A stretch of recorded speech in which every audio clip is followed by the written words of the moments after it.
Shabbat Shalom, donc cette semaine nous allons lire la paracha de Eikev et j'aimerais porter votre attention sur le premier verset de cette paracha pour tout simplement avoir une trame de réflexion tout ce Shabbat, de quoi s'occuper l'esprit.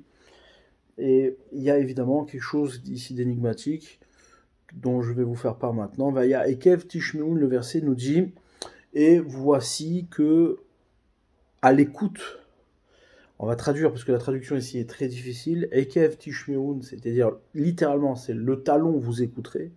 Donc Vaya Ekev Tishmeun, on va arranger un peu la traduction en disant tout simplement lorsque du talon vous écouterez.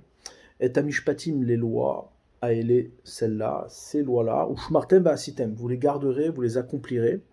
Et Shamar Hashem Elokecha Lecha et Aberité, donc Hashem gardera pour toi cette alliance, Vet Chesed, cette générosité, Hachanishba la Votecha, qui l'a juré, qui l'a promis à tes pères. Donc évidemment, le sujet du talon et de l'écoute, ici, on ne comprend pas très bien ce qu'on veut nous dire.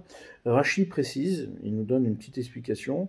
Il dit Ima mitzvot akalot shadam dash ba'ekevav tishmeun. Si les mitzvot qui sont légères, c'est-à-dire qu'on piétine avec nos talons, on les écoute. Si malgré le fait qu'elles soient légères, et qu'on les piétine avec nos talons, eh bien, on les écoute, alors Hachem gardera notre alliance. C'est-à-dire, il y a un effort d'écouter ce type de mitzvot-là.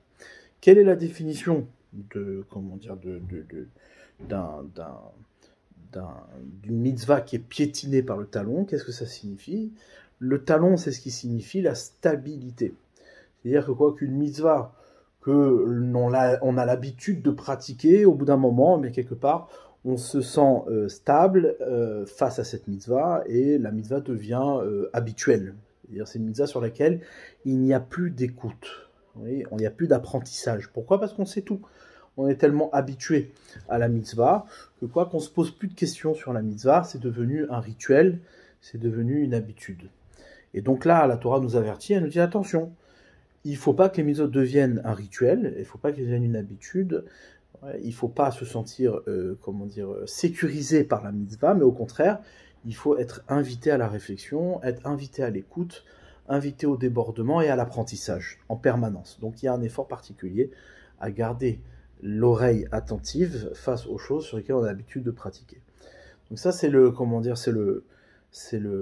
verset, c'est ce que la paracha, c'est comme ça que la paracha introduit tout le sujet de la paracha qu'on va lire cette semaine. Moi, je voudrais juste démarrer cette paracha avec beaucoup de liens, de similitudes qu'on retrouve dans l'association des deux mots qui sont Ekev, le talon, et l'écoute. Alors, par rapport à cela, il y a bien sûr des personnages qui portent le nom du talon. On a un personnage qui est le plus connu, c'est-à-dire Yaakov, l'un des trois patriarches, le troisième patriarche, où Yaakov porte le nom du talon. Yaakov, ça veut dire il talonnera, littéralement. Pourquoi? Parce que à la naissance, qu'est-ce qu'il a fait? Il tenait le talon de son frère Esav. Et ce qui est intéressant, c'est qu'on voit que lorsque Yaakov, il a pris la bénédiction de son frère, il s'est fait passer pour son frère, qu'est-ce que dit Yitzhak au moment où il touche Yaakov? Parce qu'il identifie matériellement à Esav, mais malgré tout, il entend la voix de Jacob. Il dit la chose suivante, Akol kol Yaakov, vayadaim yede Esav. C'est la voix de Jacob et les mains de Esav.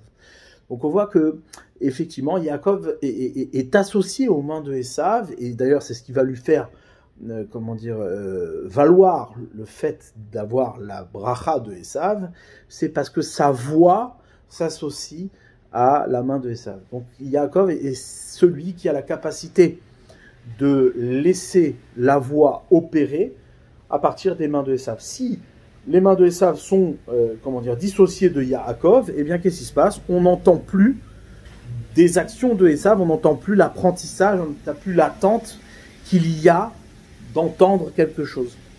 Ça, c'est la particularité de Yaakov. Donc, on voit, encore une fois, une association, un lien entre l'écoute et le talon.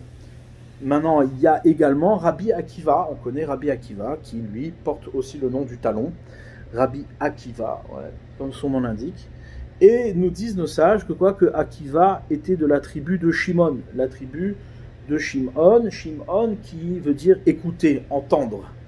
Ouais. Et toute la particularité le génie de Akiva, de Rabbi Akiva, c'était quoi? C'était cette capacité à écouter. Celui qui a été capable d'interpréter et d'entendre au-delà de la lettre, au-delà de l'écriture, d'entendre toute la Torah orale qui n'était pas, saisissable par l'écriture, mais qui était saisissable par l'oreille. Il y a également un autre lien, on le voit par rapport à Yaakov, on dit Shema Israël, cette phrase très connue que l'on cite tous les jours, Shema Israël, écoute Israël, Hachem Elokeinu, Hachem Echad. Ouais, écoute Israël, l'Éternel est notre Dieu, l'Éternel est un. Ça, c'est Yaakov lui-même qui a dit ça à ses enfants lorsqu'il allait les bénir avant de partir. Qu'est-ce qu'il leur dit? Écoute Israël, les enfants de Yaakov, dit à Yaakov, écoute Israël, ouais, on est là, on est tous un, on est tous unis. Donc écoute Israël, ouais, écoute Israël. Ça, c'est la dimension de Yaakov. Et donc, pour conclure, ouais, il faut le lien qu'il y a entre le talon et l'oreille, c'est quoi? C'est justement ce travail que l'on a à faire, que toute stabilité ne doit pas être l'opportunité de s'installer et de finir son apprentissage, mais bien au contraire, l'installation et la découverte même de ce qui peut nous manquer véritablement. Tant qu'on est instable, eh bien, ce qui nous manque, c'est une évidence, mais c'est un manque matériel. Mais lorsqu'on est stable et qu'on est installé sur nos talons et qu'on a pris de la sécurité, eh bien, c'est là où l'apprentissage véritable se fait. Ouais. Lorsqu'on est des enfants et qu'on a rien, on a tout à apprendre. Alors effectivement, on apprend, mais on apprend parce qu'on a rien. Mais le vrai apprentissage, c'est lorsqu'on on connaît les choses et qu'on est capable encore de déborder et d'entendre les révélations qui se portent au-delà des apparences. Ça, c'est le lien qu'il y a entre Ekev, entre le talon et l'écoute. Voilà un début de réflexion, évidemment, qui vous invite à approfondir et évidemment aller chercher de nouveautés dans ce sujet de cette paracha. Shabbat Shalom.